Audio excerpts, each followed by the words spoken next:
Hola, ¿qué tal? Buenos días, ¿cómo están? En el video de hoy les voy a enseñar las descripciones de una persona en náhuatl, como lo hablamos aquí en el Tepeji.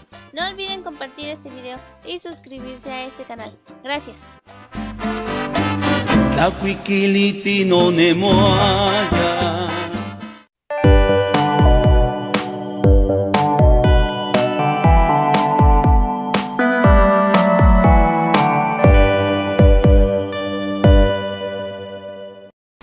Alto o alta.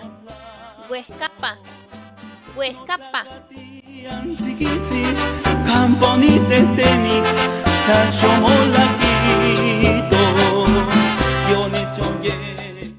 Chaparro o chaparra. Tetzotzi. Tetzotzi. Ipangoni montenami okachmene papan hamagnikilka. Flaco o flaca. Guajuaquitzi. Guajuaquitzi.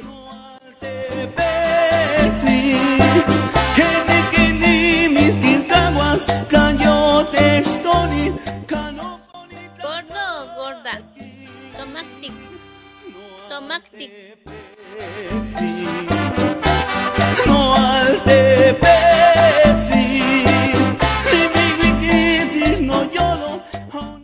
Feo. Fierostic. Fea. Fierastic.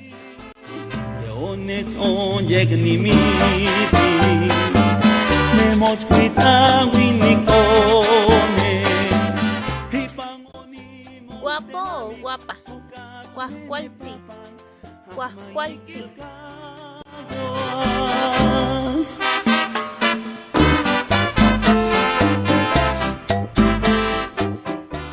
Las Oskamati por un taque en video. Amos Kishkahuaca Teititis nin video y Guaticastewa se comentario. Las Oskamati mías. Hasta Mosla. Gracias por ver este video. No olviden compartir y dejar sus comentarios. Gracias. Adiós. A ese cachito de patria, una de mis sueños, Edén escondido.